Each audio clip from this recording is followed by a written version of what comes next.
kalau banyak saksi yang bermunculan itu saya terima kasih sebenarnya. Cuman karena saksi yang bermunculannya tidak searah, jadi malah bikin pusing yang ada. Oh, bikin pusing? Iya, bikin pusing. Saya sampai bingung harus percaya ke siapa, harus dengerin yang mana.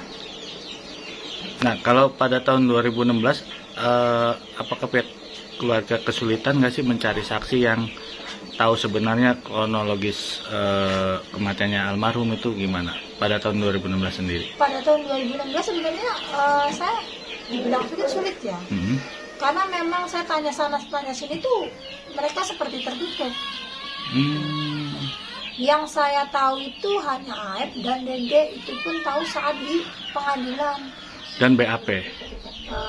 Ya mungkin. Enggak. Saya tahunya di pengadilan. Pas dibacakan saksi, ada saksi namanya Aep dan Dede, tapi memang dia tidak dihadirkan saat itu. Nah, kalau ini kan kemarin sempat ada kemunculan saksi kayak Liga Akbar sama Suroto dan sama yang lain itu.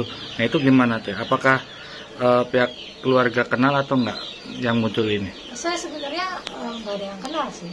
Nggak ada yang kenal, Mas. Karena apa ya? Saya kenalnya sama teman-teman yang di rumah, sama teman-teman yang di wilayah sini. Jadi terkait kayak Liga itu dia kan bilang temennya Eki ya. Mungkin dari temennya Eki, karena Eki sering bawa adik saya pun kenal. Tapi keluarga nggak ada yang kenal. Nah, untuk langkah ke depan teh, ini kan makin rumit nih, banyak yang bermunculan, terus banyak yang tahu entah itu gimana dari tanggapan sendiri itu dari pihak keluarga? Tanggapannya apa ya? Masih pusing, Mas. Masih pusing, nggak bisa apa ya? Keluarga malah belum bisa ngomong sebenarnya. Karena kita juga sedang mencari yang benar yang mana nih. Pengakuan siapa yang bisa saya pegang gitu kan. Karena kan dari mereka semua nih kayak nggak searah gitu tuh. Pengakuannya dia bilang begini gitu kan.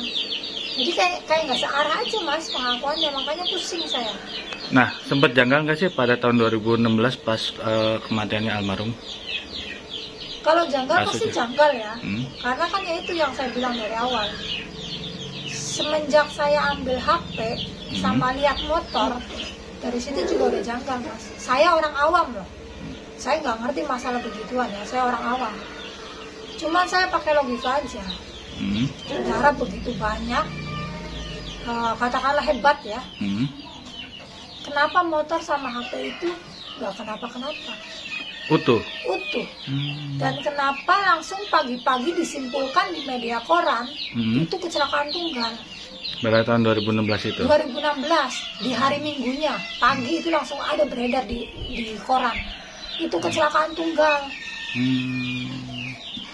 Sempat ada pihak kepolisian nggak sih yang datang pada tahun 2016 itu bahwa ada kejanggalan ini atau gimana? Tidak ada. Itu yang saya dengar dari kakek itu, waktu kakek sama bapak ke rumah sakit itu ada kayak semacam pihak polisi di rumah sakit pun yang bilang katanya kecelakaan tunggal. Bilangnya kecelakaan tunggal. Oke lah, kalau sementara dia bilang kecelakaan tunggal karena malam ya. Cuman kan harusnya kan di paginya itu diselidiki dulu atau gimana gitu ya. Itu mah langsung di paginya itu di media langsung bilang kecelakaan tunggal di media koran tuh, Mas. Gitu. Kalau tahu saya kenyataannya adik saya dibunuh, kemungkinan saat itu baju-baju pun saya tidak akan buang. Karena saya karena baju-baju itu saya buang karena saya tahunya itu kecelakaan. Tahunya kecelakaan, makanya kalau tadi kata orang Jawa itu menghilangkan apes, buang sial ya. Buang sial kalau kata orang Jawa.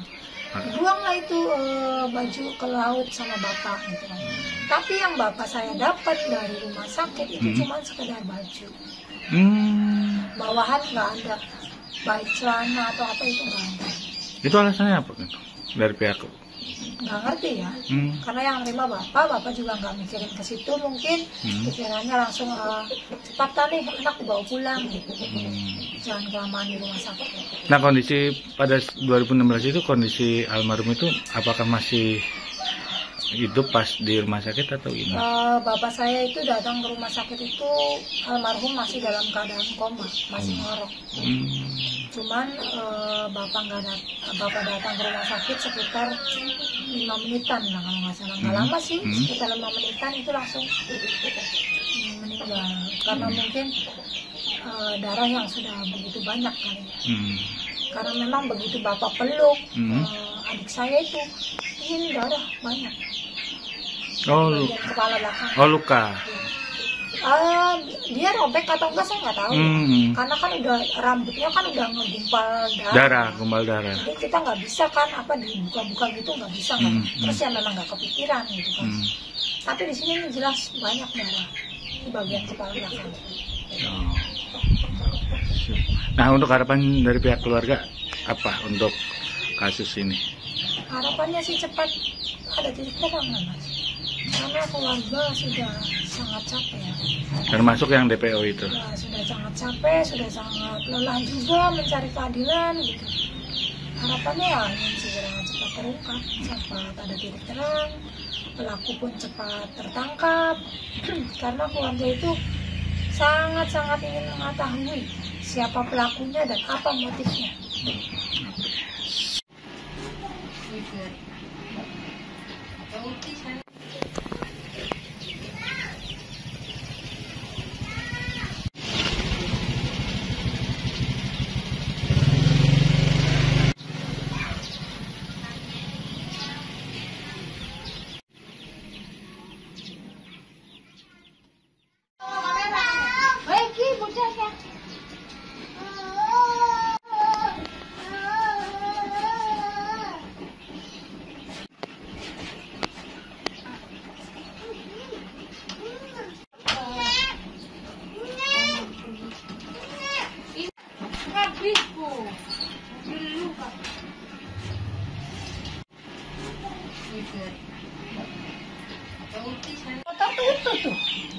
Tapi kenyataannya emang utuh nggak? Utuh bener. Utuh, makanya saya sedikit. Katanya Pak Rudiana dimintain Kapolres kalau nggak salah itu beritanya ya. Harusnya bukan hanya dari mereka. Dimintain keterangan itu dari harusnya ya kalau kata saya ya. Kalau Kapolsek Talun pun harus diperiksa saat itu. Awal 2016 kan kemarin dipanggil di Polda. Kata Polda bajunya adik saya dijadikan barang bukti.